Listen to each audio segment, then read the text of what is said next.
Entrando por tus oídos hasta llegar al centro de tus emociones, ADR Networks está en este momento activando tus sentidos. ADR Networks presenta. Yo soy Carla Estefanía y esto es Holicast, hackeando tu cuerpo y mente. En este espacio discutiremos diferentes herramientas basadas en ciencia para optimizar tu salud física y mental. ¡Comenzamos!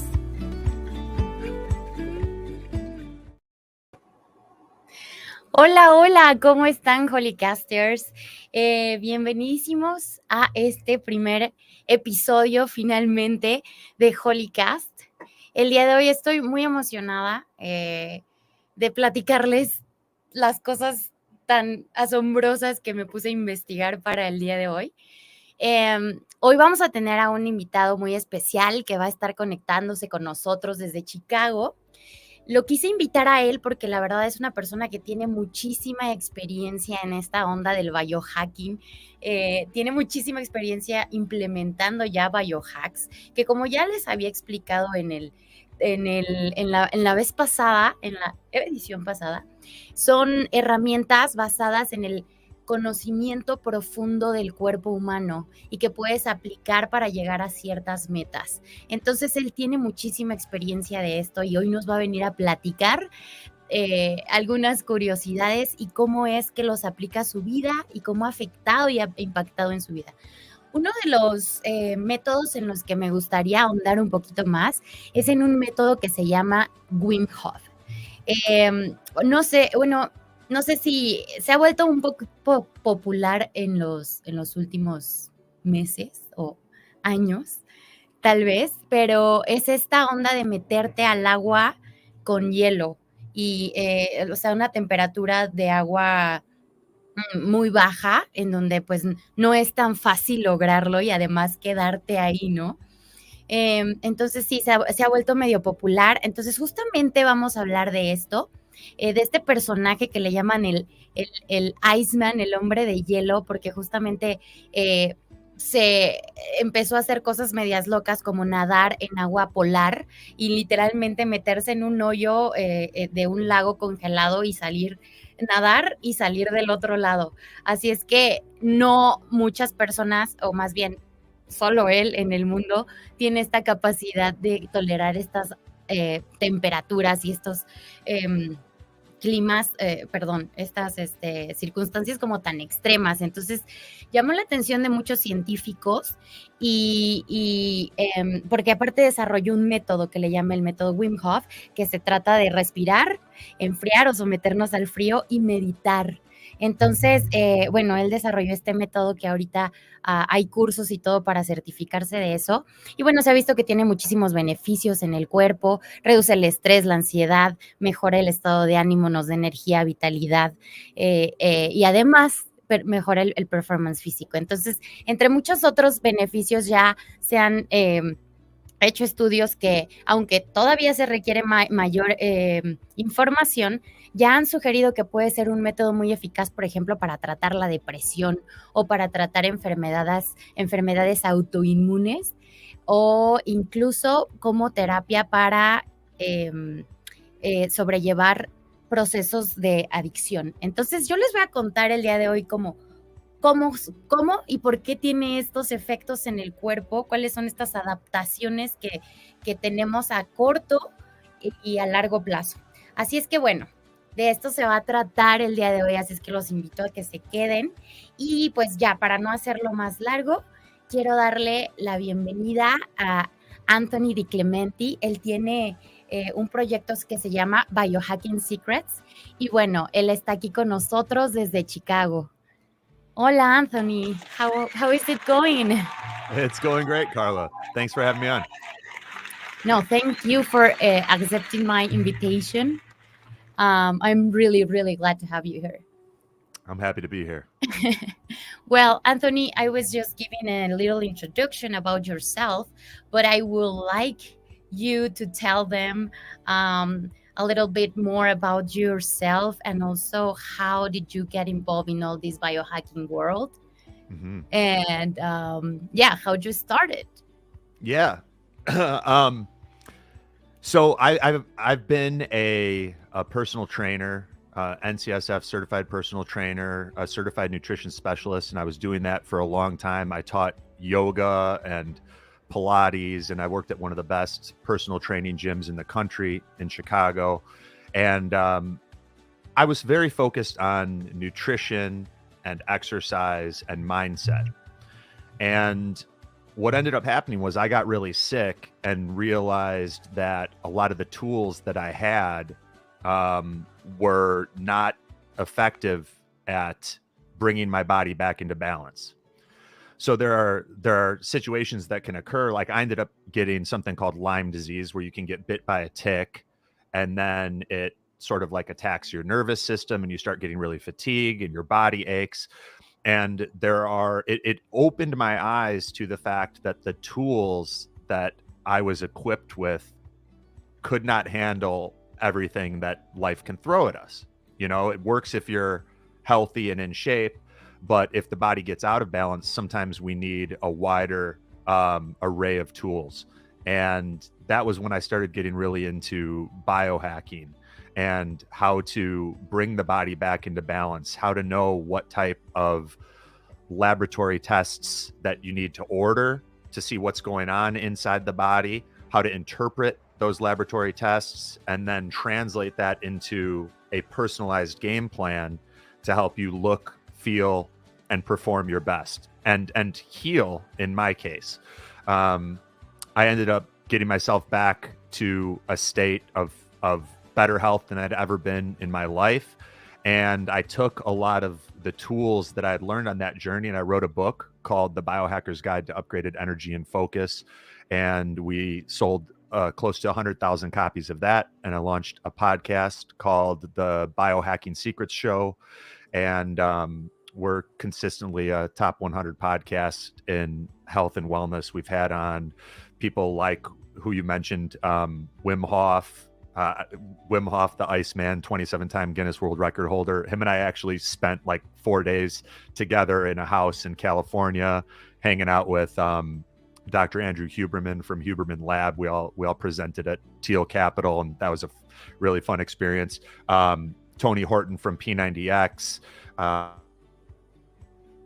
lot of podcasting and creating videos, and then coaching a variety of Olympic athletes and high-level entrepreneurs and business owners, and helping them do this for themselves. Wow, Anthony, I must have some details I didn't know about yourself. It's a very interesting story, how you got involved in this. I love the words that you used, which was to get back in balance. I believe that there is no much people that understand what does that means and how big is that and how important is to have balance inside and outside, of course. But I'm how is your current health situation? It's good. It's good. Yeah. I think that like there's always one of the things with health is like we often put it on we create this vision of like what perfect health looks like to us, you know, like how we want our body to look, and we're gonna wake up in the morning and we're gonna have limitless energy, and it's gonna go all day until we decide we want to go to bed, and then and you know, and we're gonna be connected to the people around us and spiritually, you know, tapped into God and our Creator. And the reality is that health is dynamic and it's always changing. And you get to this point that you thought was that definition of like, you know, the peak of the mountain, and then you realize there's other challenges, or because you focus so much on your body, maybe your spirit was neglected, and you need to focus a little bit more there. Or so it's sort of a little bit like spinning plates, where there's never this, I never find myself like, wow, I'm in perfect health in every category that is important to me. But if I'm happy and I'm enjoying my life and I feel like I'm a good person and I'm serving, you know, the people that listen to our podcast and that I coach, and being there for the people who I love, my friends and family members, then yeah, it's a pretty good place to be. I mean, it's a very romantic, probably, way to see it. Or people can say it's very romantic to say, like, listen to your body. Like, if it makes you happy, it's okay. If it's makes you feel well, it's okay. And honestly, that is like for me, it became like my biggest rule to measure my life in general, my health too. Yeah, I love And that. yeah, I know, no, and for real, you just have to really learn to connect and to learn how to interpretate, yeah, Mhm. the signals that your body's sending all the time, right? And trusting that. I think that is the highest level. Is Right. like, it's not what your Aura ring tells you about your sleep or your Whoop band. It's how do you feel in the morning when you wake up? How's your energy throughout the day? You know, and realizing that, like, when we only get our information about health from experts or studies, oftentimes we are diminishing our own innate intelligence and our ability to, like, to feel our way and to interpret, like, to use our emotional guidance system and our physical guidance system to steer us in the right direction, you know. And I think that's beautiful. That's probably the best benchmark that you could use. I totally agree with that, and I hope that more people realize and understands the importance of this, and that our health, it's literally 100% on us, and medicines are here to help us, but doesn't has to be the first option. And I believe that the idea is that if I'm sick, my first option is medicine. Mhm. And we left aside the things that we can start doing and stop doing too, in order to get better. So I hope at some point that can shift, that medicine is there for helping you, of course, in a very good way, but we also have to get better in some other aspects, and it's not always on the doctor's mm, it's not always doctor's fault, or the medicine is not working. It depends a lot of things on us. Mhm.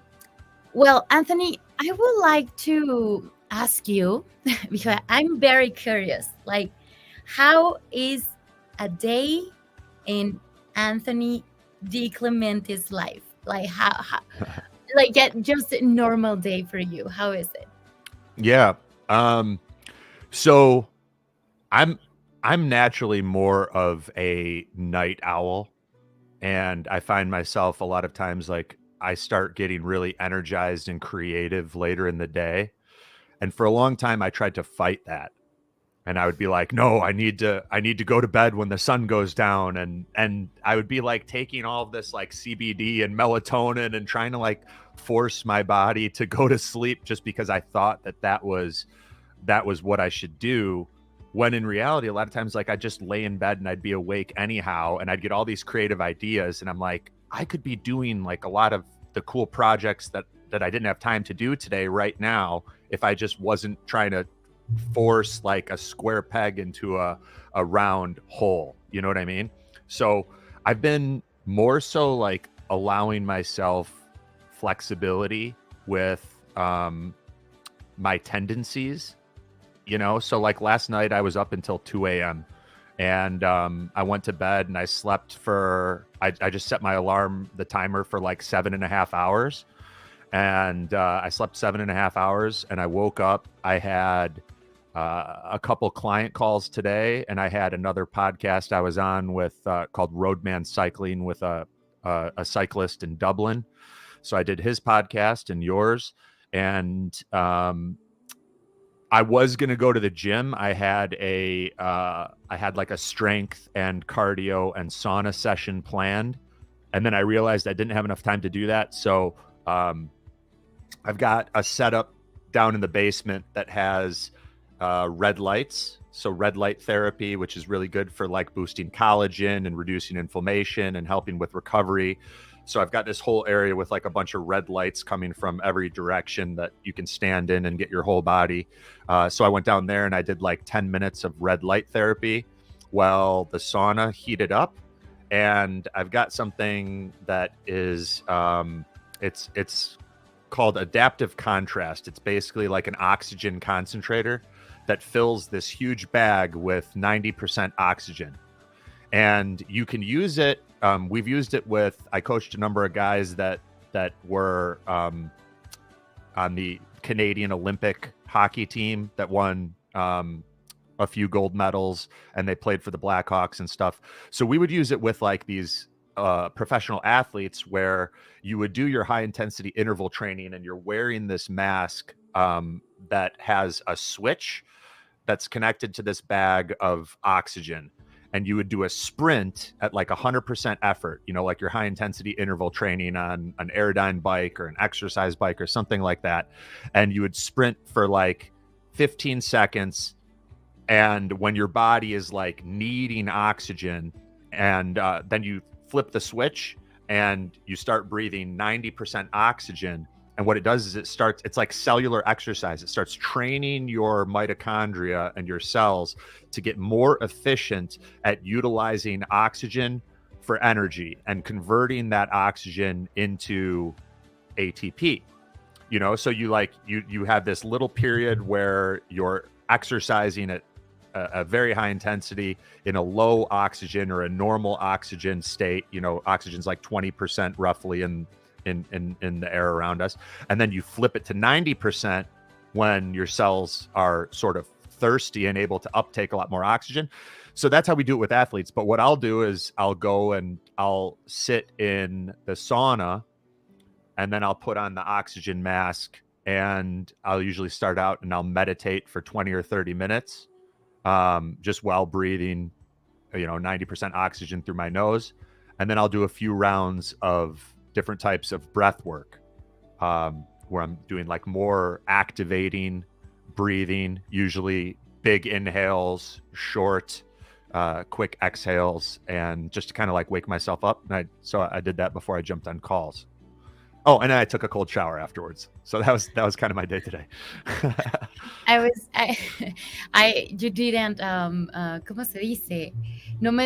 You didn't disappointed me at all. Like I was expecting all these things like are not like a normal, is not part of the, of the days of many people, at least it's not my case. I would love to have all those gadgets. Yeah.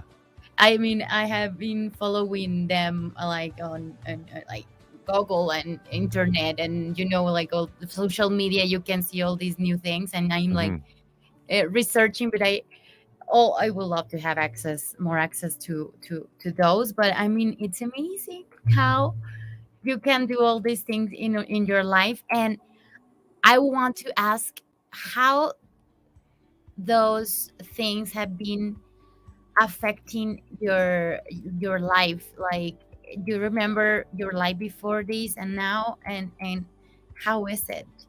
How it changed it, how it impact your life? Yeah. Well, you know, I try so many different things, and most of them I don't keep, right? Because I don't find that the juice is worth the squeeze. You know, the amount of time or energy that goes into it, maybe it doesn't align with my goals, or the return on that invested time and energy, you know, doesn't make sense. But there's a number of things that I've kept over the years. One of them is, you know, cold therapy. So either doing cold showers, or as I really like to do it, like getting in an ice bath or a cold lake or river. That one's changed my life in so many ways. Like I used to have a lot of difficulty sleeping. And when I tracked my sleep, I would never really get a lot of like deep sleep, which is the most restorative kind. You've got like your deep and your REM sleep. And so I started doing these like I started jumping in Lake Michigan in the winter time to do these cold plunges, mostly to kind of challenge myself, but it's also really good for burning fat, and it gives you a lot of energy throughout the day. It's like it gives you like a 200 to 300% increase in this brain chemical or neurotransmitter called norepinephrine.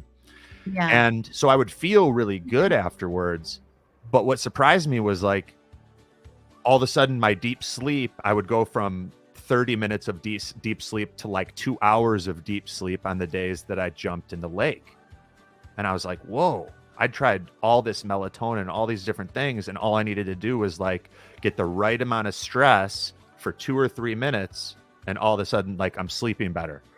So there's a lot of things like that have been amazing and transformational, where when you find like the little things, the high leverage habits that allow you to sleep better or burn more fat or feel like you have more mental clarity and ability to focus throughout the day, or whatever it is that's important to you, you know, like I think that's part of what's drawing a lot of people to biohacking and just mastering their health and figuring out, like, out of all the tools that exist, which ones are most relevant for me or you or, you know, the person listening, based on whatever they want to achieve in their life. And like, and that we have control over a lot of this stuff. Exactly. You know, it's a lot different than our parents' generation, where it was like, just live and make money and make babies. And when you get sick, you know, go get a medication or a surgery, and then at some point you die. Yeah. You know, a lot of people now are like, well, I kind of want to see my abs, and I want to like feel amazing during the day, and I want to get stronger, and I want to, you know, whatever it is, like we're just like scratching the surface of how much control we have over our body and mind and spiritual well-being. I know. Anthony, I want to get deeper in the techniques, of course, but we have to go for a little shortcut. Mm-hmm. And we will be back in 2 minutes. Voy y vengo. No te vayas, que en unos minutos estamos de vuelta aquí en Holicast.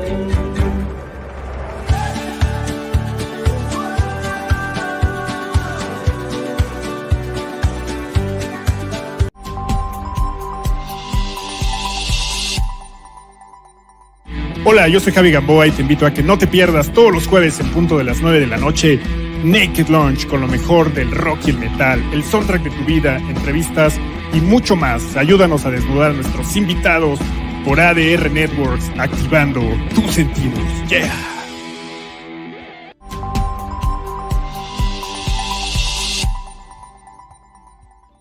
Hola, yo soy la doctora Verónica Ortega y te invito a aprender de medicina funcional, salud, bienestar, cocina natural, ejercicio, mindfulness y mucho más todos los lunes en punto de las 7 en mi programa Salud y Bienestar por ADR Networks, activando y sanando tus sentidos.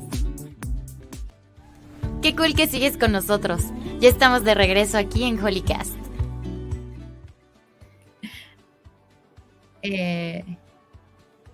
¿Y Anthony? Okay. I was like, where is Anthony?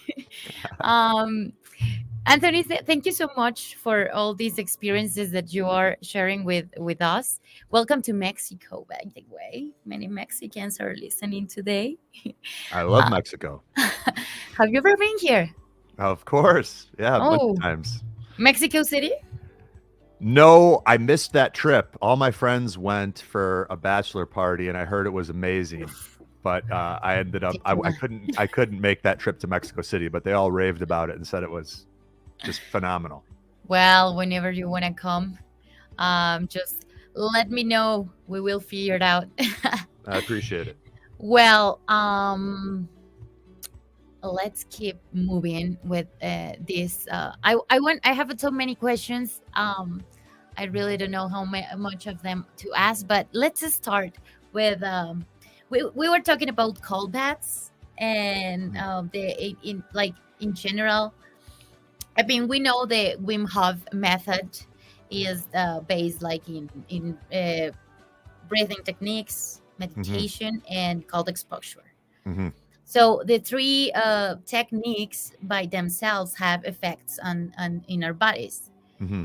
and but the method, the Wim Hof method. Now that I know that you had the experience to be with him, Mm-hmm. can you tell us a little bit more about what is the idea to apply a method? Yeah. So Wim is amazing. Like for your listeners who may not be familiar, he has like 27 Guinness World Records, and he's really redefined a lot of what's possible in terms of like pushing the boundaries of our physiology. The methods that he's put out there that have been very helpful to a lot of people are a certain type of breath work, where you're doing this intentional hyperventilation. That's a very activating way of breathing. It's very focused on a deep and quick inhale, followed by a short and kind of shallow exhale, and you just repeat that for like 30 to 40 breaths, and then you hold your breath for a period of time.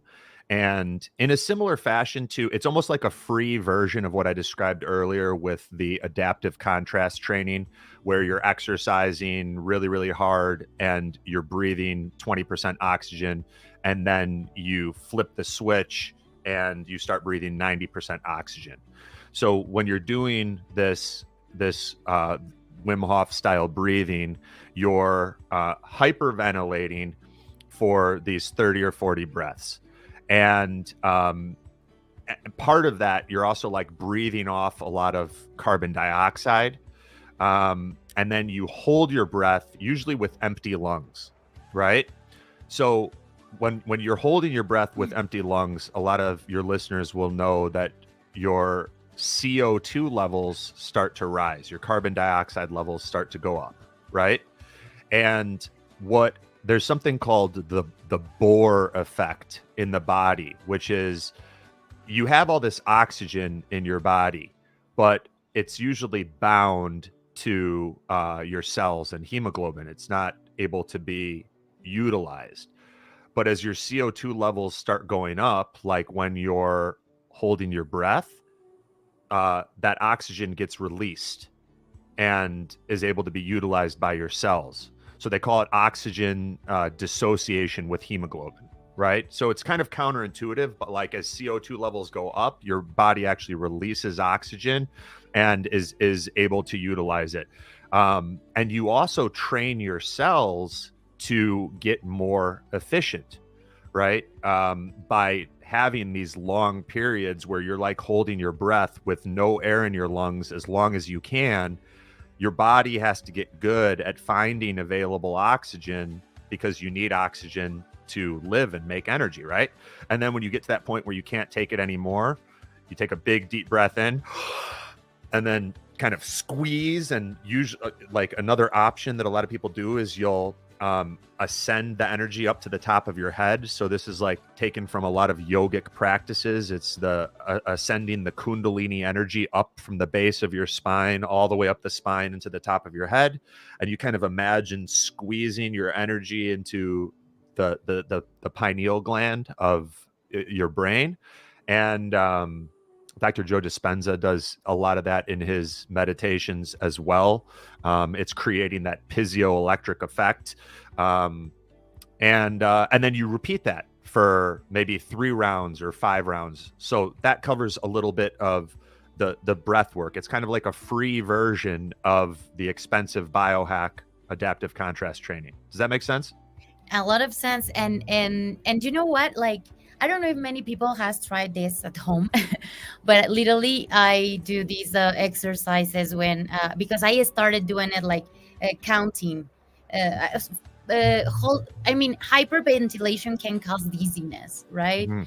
And people can feel like weird at the beginning, and the point Yeah. is that you get used to that changes in your pH, in the pH of your blood, and as you say, the exchange in the concentration of the gases Mhm. inside of your body, right? Like Yeah. all these causes like different pressure in your blood and other changes in your body that probably you are not used to, and then you have all these symptoms that you are like also anxiety. You feel like, right? Yeah, it's very activating for a lot of people, and people who might tend to be a little anxious when they're first getting used to it, they might experience that, and then a lot of times it goes away and you move through it, Yeah. but at the beginning, you're getting a bit of an increase in cortisol and adrenaline and some of these stress hormones.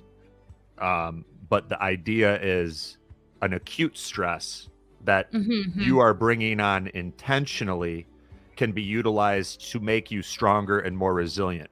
Whereas the stress that most people get is chronic stress, where they're stressed all the time.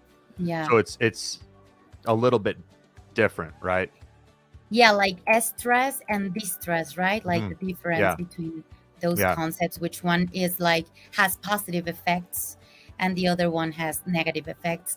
And mindset makes a big difference here too, right? Like if you are getting into this experience in general, or a cold bath, with the mindset of that is going to be beneficial for you and is going to bring some benefits to your health, then these effects are going to be better, or you can improve the outcome. Rather, if you go there with doubts and you are like scared of getting into the water, Right.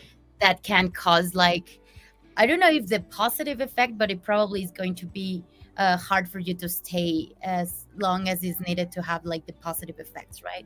Yeah, that's Or- that's a good point. There's a few things to mention. So, if someone listening is a lot of your listeners are probably already very different from like the general population. A lot of people don't seek out information about their health and how to take have more control over their physiology and all of these things. So I think we're already dealing with a special type of person with your listeners. But it is good to know that like you always want to be safe. And especially as you're experimenting with different breathing techniques and cold exposure, you want to put practices in place where you're not going to get hurt. So like when you're practicing like the breathing techniques, for example, it's usually good to learn them sitting or lying down. So because you can get lightheaded and you can get dizzy and you don't want to fall and hit your head. You also don't want to practice the breathing techniques in cold water, because you could have a shallow water blackout and drown, right? So anyway, you just want to be kind of smart about those things and recognize that there are going to be some unfamiliar sensations that you may experience. Lightheadedness was already mentioned, but there's also something called tetany, where your hands can get almost tight, and like you get like little Tyrannosaurus Rex raptor claw hands, and that's also can be normal. The face can tighten up, or you can experience like numbness or tingling. It's all temporary, and it usually means you're doing it correctly, and it's not. There are no long-term issues if done in a very concentrated and deliberate manner, like Wim Hof teaches. And he's got an app that people can download, and a ton of information all over the internet with different breathing techniques and cold exposure and all that. Yeah, and another thing that I have been feeling with this breathing thing is that when you, as you said, empty your lungs and you stay there, it's when I feel, at least personally, the most challenging part. Um, um, just to stay there makes me like very desperate, but Mhm. it goes. It goes down as I do it more and more. Like as I Mhm. say, I start with seconds of holding it. I count Mhm. mentally, Mhm. and I go 4, 6, 7, 8, 10 seconds. And how long do you have to like? Is the maximum that you have getting like empty lung air Yeah, holding? I I've don't know. had I did it the I well, so the other day, the last time I did it and was keeping track, I was breathing pure oxygen or 90% Mhm. oxygen. So take that into account, but I had multiple holds that were over 4 minutes, and the only time I think I've only gone above 5 minutes like a few times. Um, but it's also it depends too, where it's like I like to do it where when I've done I have like a lot of different ways that I'll do it, but I'll do the breathing, and then sometimes my last breath, I'll keep some air in my lungs and I'll stay there for a little bit. And then when after maybe a minute or 2 minutes, then I'll exhale completely and kind of hiss to make sure there's no more oxygen, and then I'll stay for as long as I can from there, so that I'm getting like a little bit of that training with air in my lungs, and then also with empty lungs, and Yeah. I enjoy that, and that feels pretty good too. Yeah, it's very good to reduce anxiety. Very good. Yeah, it's Very good. Yeah. that's one of the reasons that a lot of people do it. Like um one of a number of my clients have started doing cold therapy, and even like first thing in the morning, because it wakes you up, and just like there's a lot of time in the morning where many people feel groggy, or they're a slow starter, and if you sort of force yourself to like get into an ice bath or even do a cold shower, it can sort of condense that unproductive time, and you're awake and you're alert. And so some people will even like, we'll have clients that'll wake up at 6 a.m. and they'll jump in the ice bath for 2 or 3 minutes, and then they'll go get a workout. And after that, they're like good to go all day, Um, but the benefit, like, yes, ice baths are great for burning fat, and as I mentioned, like increasing the brain chemicals like norepinephrine. But a lot of people do it because we're so stressed, and they find that it's like one of my clients, Jordan, jokes that it's like the ice baths are like his Xanax. Like he gets in there for like 3 to 5 minutes, and he doesn't meditate or do any of that. But when he comes out of the ice bath, he's just chill and relaxed. It allows him to feel more centered and more peaceful. And he hasn't found anything that close to that besides like drugs. So I think for a lot of people, it's a way to have a little bit more control over their state, and being able to get out of some of these like more agitated, excitatory states, and bring themselves back into feeling peaceful and centered and calm. Yeah, now that you're touching this subject, I would like to get more like into like leaving aside the breathing techniques now, just going to the cold bath. Mm-hmm. And one of the things that I was reading was they have been suggesting that it could help to treat addictions because of, as you said, adrenaline, noradrenaline, and dopamine shot is released a little bit like when you are done with the cold bath, and the dopamine levels are actually like high levels of dopamine that you can experience and that persist for a good amount of time. And this could help people with addictions to start like leveling up like their dopamine back, right? Mhm. So I mean, let's talk more about the hormones release, because it can have like effects in a short term and also long term adaptations in your body, right? Like the cold baths. Yeah. So we could Yeah. say that the hormonal release is like a very short term or an immediate response that you have. Yes, is one of them for sure. So there's Yeah, one of them. Yeah.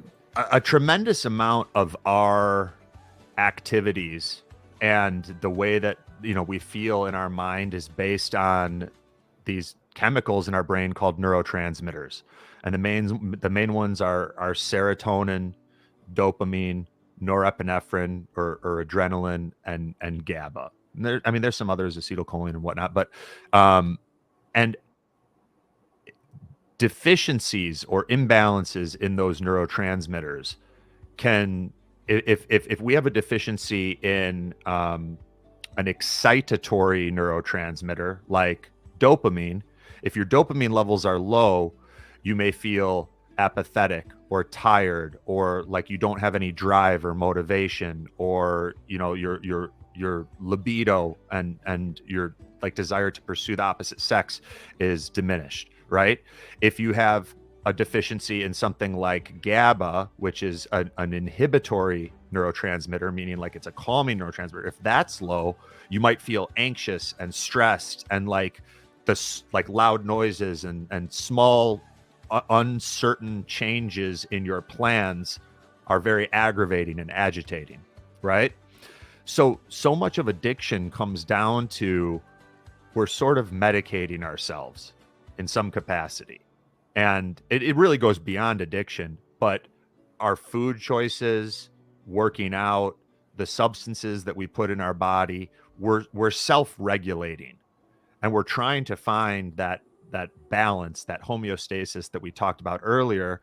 Just in this case, it's with the neurotransmitters of our brain. And cold therapy is a natural way that scientific research has shown causes a 200 to 300% increase in norepinephrine or noradrenaline. And it also boosts dopamine and some of these other things. But so for people that tend to be underactivated or fatigued or depressed, or even a little bit anxious in the right situations, ice baths can bring those neurotransmitters up to levels where they feel better throughout the day and they feel happier and more balanced. We're living in a world realistically where a lot of people just there's not enough good acute stress in our lives. Things have gotten so comfortable that if you don't put the stress on yourself, you don't experience it. A lot of people, if they wanted to, probably do, but you could sit around all day watching Netflix and eating, TV dinners and that might feel good in the short term, but it eventually becomes more painful because like what makes our brain and body strong and resilient and ultimately able to produce the neurotransmitters and hormones that we need to feel alive is stress. So having tools like cold therapy, which can be a cold shower or an ice bath or jumping in a cold river or stream, all of those things are ways to provide the same results that substances and drugs and other addictive tendencies might be being utilized to produce. It's just like if you imagine the life that our ancestors were having, like they were like all the time hunting, looking for food, trying to survive, and all these things like were releasing hormones inside of our bodies, and now we are lacking of those due to the comfort, as you said, that we are getting with this society that we have been building up. And depression is a disease of this modern world, right?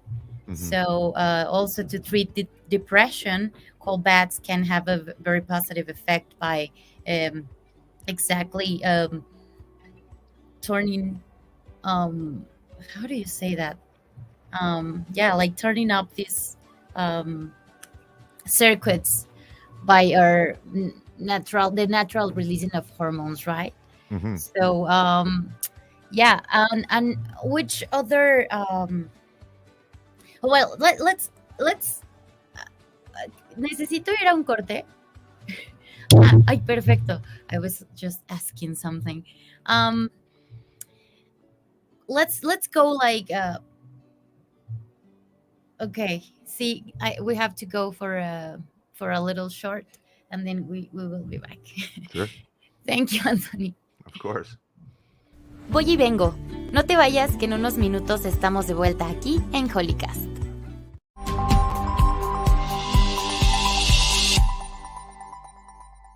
Hola amigos, yo soy Mike y los quiero invitar todos los viernes a la 1 de la tarde a que sintonicen Magic Mike, donde encontrarán las mejores sugerencias para qué ver, qué leer o a dónde ir. No se lo pierdan, viernes 1 de la tarde por ADR Networks, activando tus sentidos.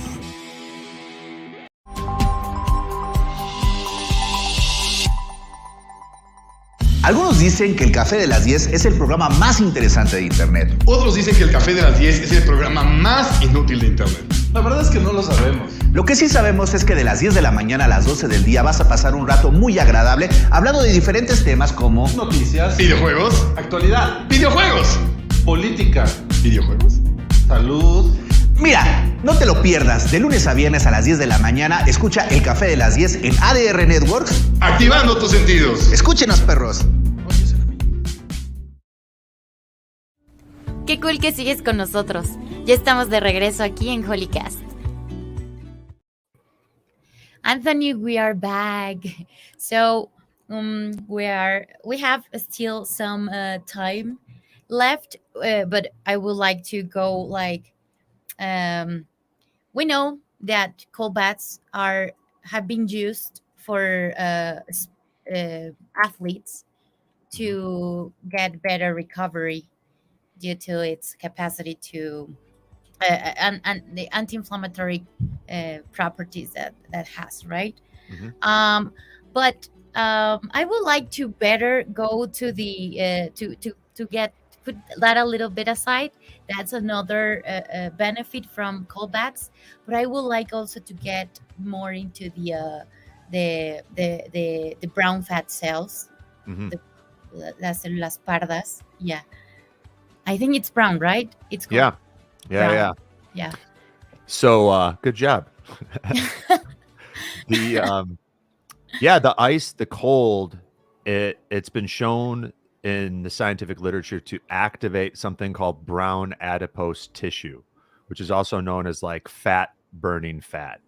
It's the kind of fat that babies have a lot of. It's much more metabolically active than the white fat tissue that adults tend to accumulate either through like a sedentary lifestyle or eating hyper palatable processed food and all that stuff.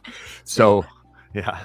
No, what do you think when my mom used to yell at me, Carla, wear a sweater, it's cold outside. I was just playing, I was a kid, and she was cold, but not me. Like kids have this capacity of or more resistance to cold. Absolutely. There's a lot to that. I think that a lot of people with germ theory and all of that, like they got it. You're gonna catch a cold. You're gonna catch a cold.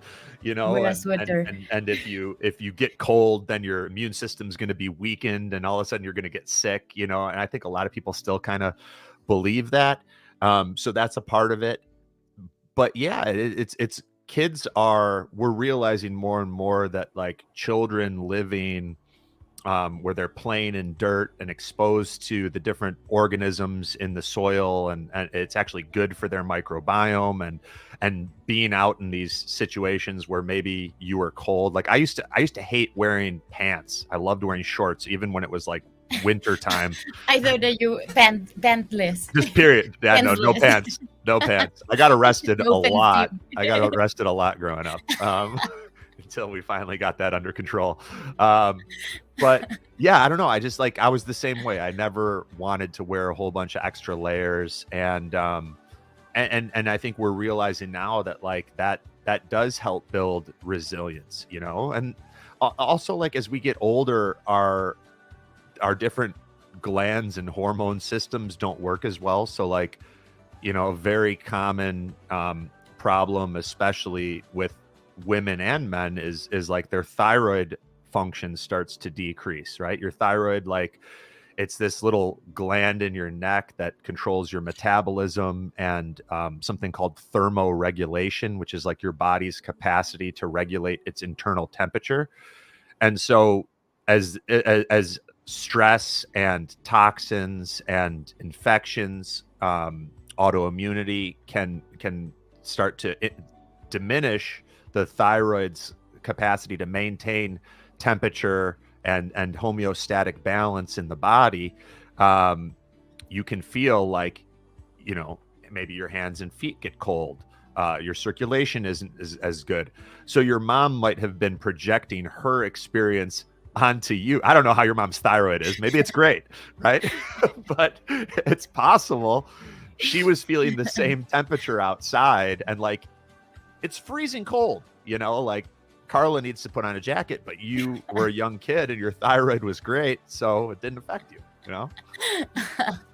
I know. I'm gonna talk to her about it. Yeah, let's get your mom's thyroid tested immediately. I'm concerned now. Yeah. I've worked myself up into a frenzy about your mom's thyroid.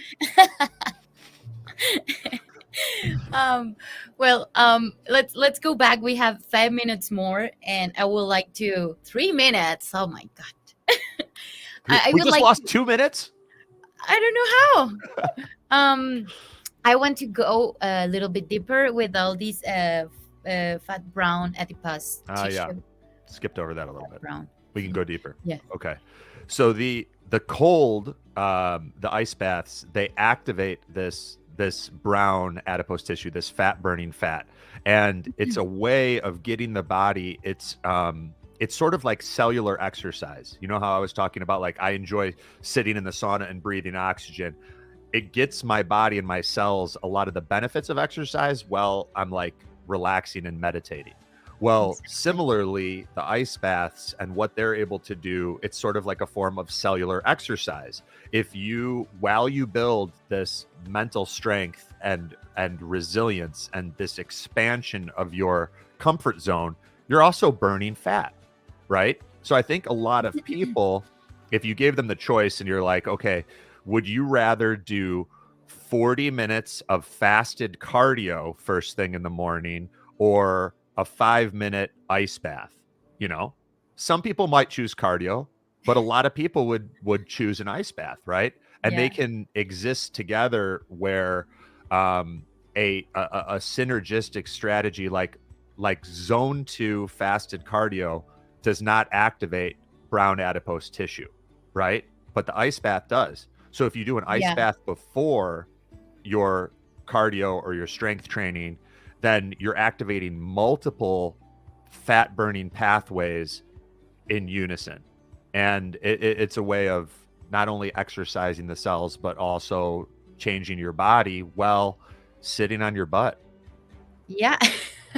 I love that. Yeah. So brown fat cells are in charge of thermoregulation, right? So while you are inside there, your body needs to warm up. Mm-hmm. So you start burning more calories, but also if you extend the exposition to cold baths and you do it like a regular thing, it actually has the potential to change, to turn on and off certain genes, right? Mm-hmm. So I have to go and we can build more of this type of cells. So Anthony, thank you so much for today.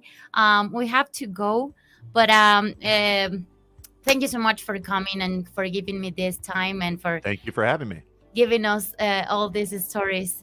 It was a great hour with you. Thank you so much. Cool. Thank you. Thank you. Muchas gracias, Holicasters. Pues se nos acabó el tiempo, pero nos vemos en nuestra próxima sesión. Los quiero. Bye. Ya no les quito más mi tiempo. Recuerden comerse sus verduras y sonrían, que es gratis. Esto fue Holicast, hackeando tu cuerpo y mente. Nos vemos la próxima. Entrando por tus oídos hasta llegar al centro de tus emociones, ADR Networks está en este momento activando tus sentidos.